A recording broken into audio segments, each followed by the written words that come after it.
Welcome to the Home Building Hub, your essential podcast guide to building your new home. Hosted by industry experts Colin Bischoff and Darren Brennan, this conversational podcast will help better educate you about all things new home building so you can avoid costly mistakes and enjoy your building experience to the fullest, no matter which home builder you choose. Hey there folks, welcome to the Home Building Hub. You're with Colin and co-host Darren Brennan as always. Today, Dazza, we are going to talk about a nice simple topic for investors out there and make life a little easier for them. We're going to go through some basic items in terms of what you should be including in your quote as an investment property. It might help first home buyers as well actually, but it is targeted to the quoting sort of side of life. So I guess there's a lot to talk about when it comes to picking the right investment.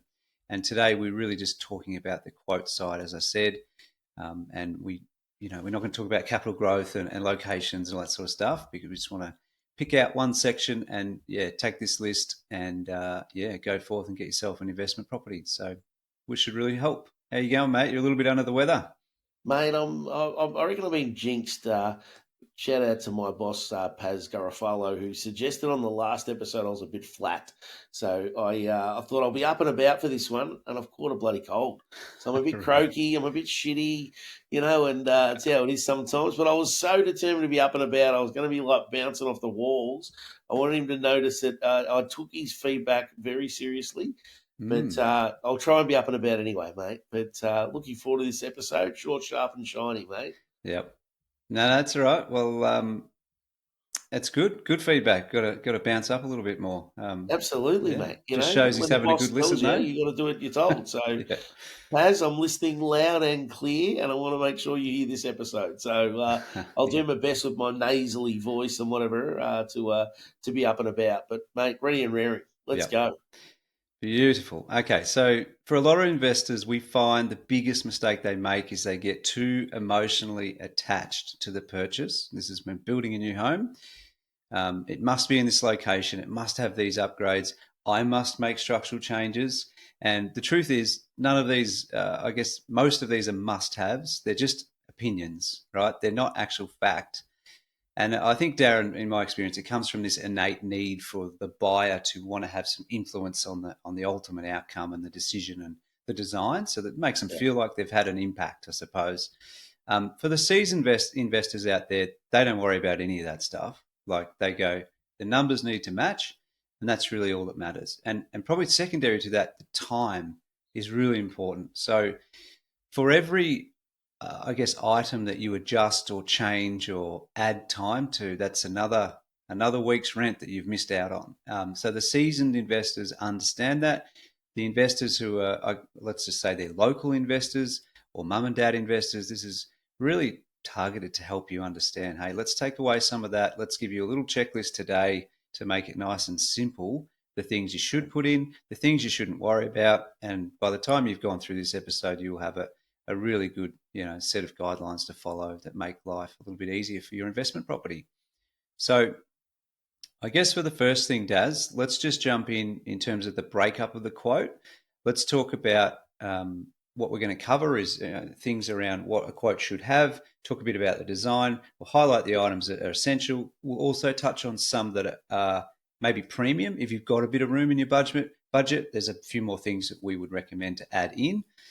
And let's go from there. So what do you want to kick off with first, Daz? Well, I guess if you look at the design itself, is probably a great starting point. In most locations, you're just best to maximise the number of bedrooms. So if you can get a 4-bedroom home over a 3-bedroom home, it just adds flexibility. It appeals to a greater audience. You generally get a few more dollars rent for that, and that's hence why we would encourage that. Again, I guess a simple rule for you is to stick to cosmetic changes, not structural changes. Structural changes generally cost lots of money, so try to avoid structural changes. Stick to those cosmetic items that are really controllable. And again, if you are wanting structural changes, see if the builder has some predetermined changes as well that'll be more cost effective. Click on, click off options, then you know exactly what they're going to cost. and away you go. So there's certainly some good ideas there. From a facade choice point of view, I guess my opinion is a nice facade will absolutely increase the street appeal straight away. And it'll make people, when they walk up to the home, go, actually, I wouldn't mind living there. So from a rental point of view, that's fantastic. But try and keep the numbers down in terms of dollars that you're spending on that. So ideally, pick a standard facade that you can decorate well, again, cosmetic, so you might add some nice render to it. That'll be cheaper than, for example, going for a more expensive facade that's got lots of cladding already over it, etc. There's no need to upgrade unless your budget permits in that space. So don't just think, geez, I've got to have a $20,000 facade. No, you don't. No, you don't. The numbers don't stack up. And again, I've often said the nicest looking house in the street is the one with the nicest looking garden. So if you've got really lush green lawn out the front and some nice plants, the house can look amazing. And then you look at the facade and you go, oh, it's not even that nice a facade, but gee, it looks good. So it's surprising how simple something like a nice, green, even the synthetic grasses where they don't change colour, just look fantastic. Some nice, clean mulch, and you can keep your cost down to your facade at that point. Yeah, good points. I think the mistake people make is they don't get in the mind of a renter, and that's what you probably need to do. Does a renter care about the structural change you've made? I mean, you've got builders who've got designs that have been specifically created by experts. Do you really need to come in and make a change just for the sake of making it? My advice and opinion is no. And same with facades. It's like, well, does a renter care that you've got a $5,000 facade on there versus one of the standard ones with a bit of extra render? My experience, absolutely not. They care what's inside. Absolutely. Yep. I totally agree with those. And it's probably a good segue to the next one. So we'll talk about inclusions. We'll break it up into a few sections. So number one, if you're going to buy an investment, you must have turnkey inclusions or full turnkey inclusions. Now, whether you get that through the builder, which is cleaner and easier, or whether you do some of those yourself post handover, your call. So driveway, fencing and gate must be included. Front and rear landscaping must be included. Clothesline, letterbox, blinds, cooling, and ideally, if you can, pop some sprinklers at the back and irrigation to the rear garden bed, because that will help for the maintenance of the overall property over time. One, it'll mean the green grass stays green rather than goes that ugly sort of orangey, dead-looking colour, which will attract tenants at the front end, but also make life a bit easier for them to manage and maintain your property on your behalf. And on cooling, which is something you just said before, Darren, which I wasn't aware of, there are actually new tenancy requirements coming out shortly. So you do need, if you've got a rental property, you do need cooling. So most turnkey inclusion, components will include a split system cooling or whatever, but just keep that in mind. You actually do need to, even if it's an established house, Darren, as you shared with me. So something I learned today for sure. One little tip, avoid grass at the front. Just put down pebbles or bark. You don't need to maintain grass at the front. Just stick it all at the back and leave it nice and simple for maintenance that way. Absolutely. Even simple stuff. I like what you mentioned there, Colin, about the sprinkler system. Over the summer, I went to Aldi and I bought a couple of those battery-operated sprinkler timers. They're so good. Like, it costs you $30. Like, it's not a lot of money to protect your investment. You probably spend more than $30 on the plants that you're putting in, and I'd suggest significantly more. So for $30, you put that in, you put some dripper line around the fence line, and now those plants remain alive, and the tenant doesn't even have to look after it. It's already done for them. So you can do it really cost effective these days, and all you ask them to do is put some batteries in it, or even if you wanted to be really clever, understand what the batteries are, and every 6 months or just before summer comes along, send them 2 batteries in the mail and say, hey, I'd really appreciate it if you could put these, in there. Like, and I've seen some really smart owners send a Bunnings voucher and say, hey, listen, if you get a chance and you wanted to spend some money, here's $50, $100, do a little bit in the garden that'll make you feel good, make you feel like it's your home. and give them a voucher. They may not. They might buy some power tools, but also they might equally go, like, I know if I receive that, I'd be like, you know what, bugger it, I'll go buy a few plants and I'll put them in and I'll make the garden look nicer and feel nicer. So, Mm. if it just gives them a reason to look after your house well, I guess. Yep. Beautiful. I might kick off on some of the standard inclusion essentials.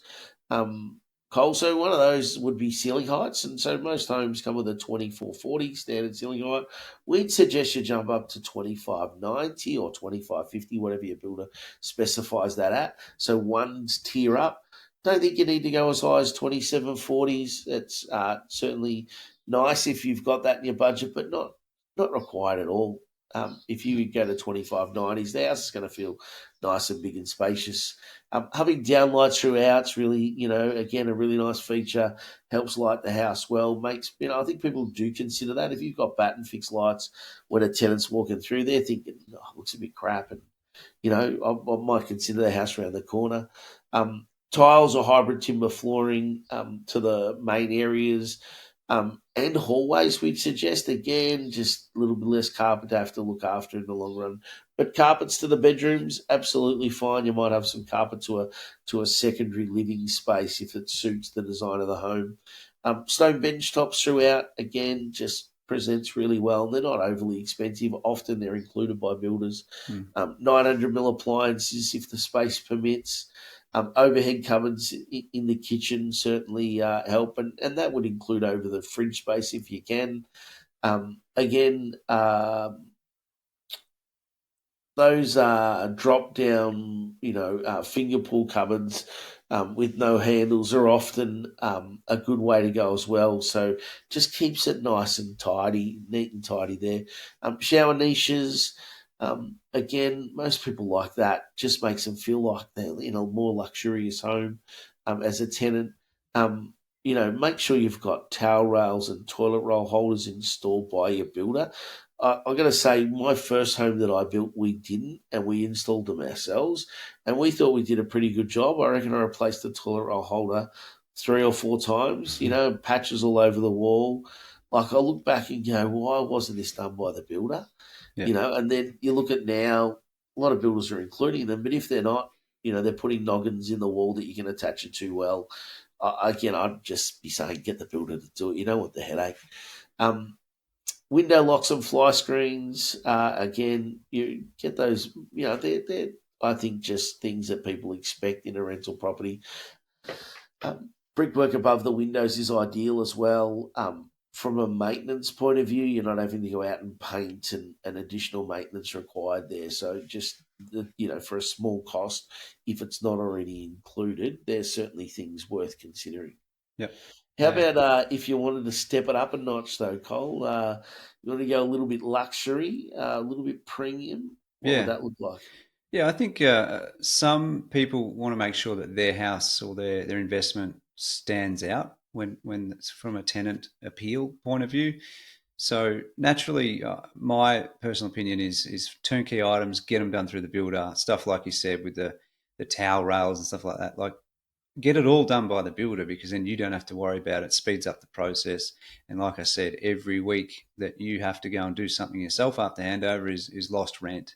So for those in the position to add a few more goodies, here's a short list of things that you should consider, and probably nothing more than this. If you've got space in the ensuite, pop in a double vanity and or a bigger shower. So standard showers are 900 mil by 900 mil. You can pop that up to a 1200 mil wide shower, which just creates that little bit extra space, along with the shower niche Darren mentioned. It's a good finish. Double vanities are pretty popular, or extended vanities if it's a single basin, but a little bit more room with some drawers. That's helpful and a nice appeal for tenants walking through. Increasing from 20 mil stone up to 40 mil stone is quite common, Darren, for us, for our investors. And that's to all bench tops in the kitchen, the ensuite and the bathroom. They stick with laminate for the laundry generally. And then even another option is to pop some what's called waterfall edging on the island bench for 40 mil or 20 mil, depending on what stone you've got. It's a nice finish. It's pretty, I guess, pretty impressive on that sort of first view. Floor to ceiling tiles is a super popular one. If you've got the budget, that will set you back, depending on your builder, within the thousands. It could be 2, 3, 4 grand across the bathroom and the ensuite. But a good finish, it does make a difference when you walk through one of those sort of wet areas or ensuite bathroom with floor to ceiling tiles. And one that's common, I don't think it's necessary, but it is one that I see a lot: a wider or taller front entry door, probably just in line with that street appeal. So that's probably the short list of the ones. If you've got a budget that's a little bit got a bit more room in it, then pop some of those items in. Yep. For sure. Maybe I'll touch on some of the electrical points, and looking at our notes here as we work our way through these, and this is probably a better point for Colin to be talking through, but I'm going to do it and throw a couple of these at him. But definitely ask for an electrical plan up front, so you can sort of review that, understand what you're getting. If you think you need some additional power points, etc., and one that Colin's a big fan of is the making sure you've got a 1300 high power point in the broom cupboard, and that's obviously if you've got an electric vac, you can be able to charge that in there, which is an absolute ideal one. You might want some additional light points, for example, over the top of a bench top in the kitchen. You might put a downlight over the top of the vanity in the bathroom, and in the ensuite are some good ones. Some external light points, you might decide to add another couple of those to make outdoor entertaining a little bit easier for your tenant. I know you talk about, Colin, your business having the girl check, which is basically to review it and have another person do that double check. So get your partner, get your wife, whatever, or if you're a lady doing the original design, then check with your husband. They might say, hey, it'd be great to have another double power point in the garage for the electrical tools or whatever. Do it in an hour, don't do it in a week's probably the key. Have a quick look around it, make sure you've got it sorted. A lot of that stuff is considered by the builder already, so there'll be power points in the bathroom that you can connect shavers and hair dryers and all that sort of stuff too. So those things are really important to touch on, and they just make the place more livable. And again, I know from experience when I rented a place many years ago now in Sanctuary Lakes, like we looked at one that didn't have a lot of this stuff, and then we looked at another that did, and the choice was simple. They were both about the same. Might have been $40 or $50 a week more. We didn't care about the $40 or $50 a week. We cared about the fact that it had double vanity, or the fact that it had downlights throughout instead of pattern fixed lights. It was like, it just felt more homely. So those sort of things can really help. Yeah, electrical's a good one because you can spend, a limited amount of money, like quite a small amount, to upgrade from a normal power point to a USB, one that's got a couple of USB plugs in the middle of it, and that can, to a tenant walking through, they're like, oh, that's cool, and it costs you $50 or whatever. These are the smart moves. So electrical's good, but like Darren said, take an hour or two, not a week or two, because again, that's another week or two you lost rent. So we do call it a girl look or girl check, because in our business, it's our pre-site team that check that, and they look at it from a mama bear perspective. Like, what's the practicality? I stand at the front door. Where do I need a point? I'm in a bedroom. Where do I need a point? What do I need this for? For cleaning, for maintenance, for whatever. And that's a good way to do it. So absolutely, very helpful. Now, just to top that off, the other quote items you should be looking for and asking questions about outside of inclusions we discussed. So number one, confirm your site costs are fixed. If they're not fixed, what else could come at you and why? Because you can't fix on everything. And every fixed site cost clause will have get out clauses. So just understand that, like, it's as fixed as it can be fixed. That's comfortable. Talk about maybe retaining walls. If they're providing landscaping, like, does the cost include retaining walls? Does it not? Find out what the rock situation is. Do they include a certain amount of cubic meters? Do they cover rock, etc.? Just understand your contingencies is, I suppose, what I'm trying to get to. Confirm all estate requirements are included. So ask the consultant direct. Are all estate requirements included? Yes or no? You could even go as far as say, can you put a note in there saying any that you've missed will be covered by the builder? Which builders probably won't want to hear, but the consultant's responsible for getting it right in your quote. So that's what they're paid to do. Ask about bushfire requirements. One on that, sorry, Cole. I'll Yep. defend the builder a little bit on that. Is there are sometimes lines that say it's preferred, not mandatory, and then when they go and get, so they choose to not do it because they ask the customer, "Would you like this?" It's only a preferred item, Yeah. and then it turns out that preferred in the eyes of the developer means mandatory, and then you're up for that cost. So just sometimes be understanding of the situation, but certainly those lay down Mazair items, it says you've got to have render to 20% of the facade. We'll put render to 20% of the facade. Or it says fair. you've got to have a panel lift garage door. Don't put a roller door on it. Yeah. That is those fair, things. and it happens. I guess more so the ones that are clear and obvious. If it says encouraged or preferred, I'd be going back to developer and saying, well, if it's required, you need to write required. You've written preferred, so no, we're not putting it in, and it's your set of design guidelines. We're just following what you've told us. So there's a lot of that in those as well. But just be comfortable, have the chat with the consultant that everything's covered that is required. And even if there are some preferred or encouraged ones, yes, we haven't put that in because it says encouraged in this line here. That's all, just to make sure you're not getting, bills down the track. As an investor or as any home buyer, you don't want that. Bushfire requirements, make sure it's either in a bushfire zone or it's not. And if it's in one, is it covered? Is the cost included in the base price? Is the cost separate in your quote? 4 or 5 grand, 6 grand, whatever it may be, builder dependent. And council infrastructure levy, it's another one to keep in mind that it should be covered in your quote. If not, it's something you have to pay the council directly yourself. Could be about $1,450-ish. So keep that in mind for your budget. One I didn't note in there, Darren, is also the connections. That's like a couple of grand now, can be. So for the gas, sure. Things like that. So a couple of contingencies are smart in your back pocket. Absolutely. Next one.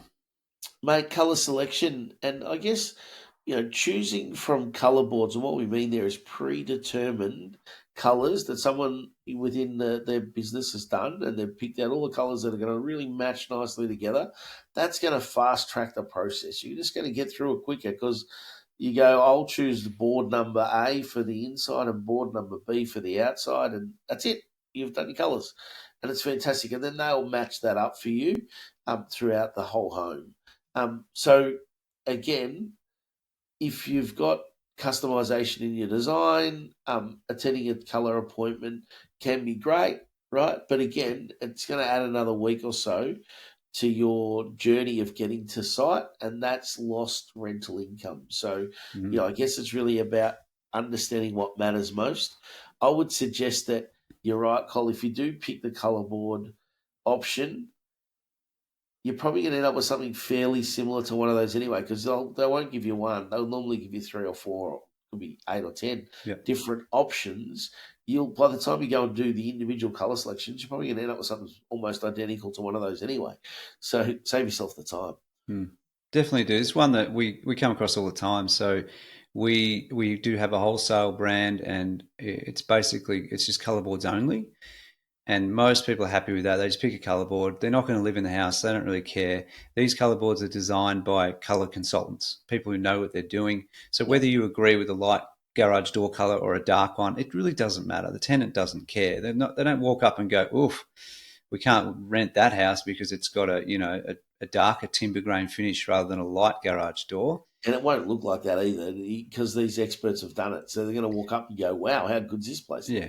It's just opinions, but look, light, bright, and simple and fast. It's all that matters. Just tick the colour board box and move on to the next, because by the time you wait for a colour appointment to be available, you attend the colour appointment, you then go and spend extra money because you're there and you can, and then you got to wait for all the paperwork to be done, the variation to be done, and then the DA process as well. Yep. You could have done that by ticking one box. It was all signed, sealed, delivered, 3 or 4 weeks beforehand. Okay, so that'll save you money. Okay, so very important. The last one, Darren, I just wanted to add as a contingency is, along with the other ones I mentioned before, just make sure you've got a little bit of extra money in your pocket to cover a site cleaning bill or clearing bill, because that is depending on your location, that's pretty common at the moment. So it can cost you anywhere from $1,000 to $2,000 for a normal site to do it properly. That is not, as we said in a previous episode, don't get someone from Airtasker, don't get your Uncle Gary to go out there and lift up a few things and chop some weeds back, because it won't. For most builders, they're becoming pretty picky with it because it's costing them the money previously. It needs to be scraped. So clear and clean, no, it needs to be scraped completely away, no debris, no contamination, all that sort of stuff. That's ideal. And that's for a better result for your slab too, so it is for your benefit. But a couple of grand in the pocket in the contingency bucket would be helpful, just in case these things pop up. Re-establishment survey, if the pegs are missing, things like that we have covered before. But for sure, very important, does have a little bit of a kitty in the background. Yeah, a little buffer always helps, doesn't it? You don't want to get to the point that you're so stretched that you're scrambling for those last dollars to make it happen. Yeah. And that's probably where being mindful of your budget throughout and not going, I'm going to add all this stuff in, and then get to the other end of the journey and go, crikey, I'm really scraping right now because I've maximised my borrowing capacity and I need to come up with this money, and then you're stressed, and then, that's not a great position to be in. Be more humble around that, I guess, and, wind back a few of those things to give you that breathing space. Yep. Beautiful. Well, there's the list. Write them down as you go, because it's going to be, if you just take this episode, there's 25 minutes, and you use it for your next investment, it will help you just fast track the process, pick the right things, not pick the things that you don't need. So hopefully it's helped. We appreciate your time, and as always, thanks for watching. Thanks for listening. If you've got any feedback, guys, please let us know. homebuildinghub.com.au, topic ideas, questions, whatever you need. So other than that, Darren, anything else to add? 5-star review, please, if you get a chance. It takes only a few seconds on the platform you're listening to. Will do a whole lot of good towards, spreading the news about the podcast. Thank you. Yeah, cool. Thanks, guys. I'll see you on the next one. Thanks for listening to the Home Building Hub. As part of the podcast, we have to be a little careful to cover ourselves on a legal standpoint. So we do have a disclaimer. Whilst we're all about providing value to you, this podcast should not be considered legal or financial advice. It does contain general information only, and you should seek out independent professional advice on your own personal situation before you make any legal or financial decisions. 1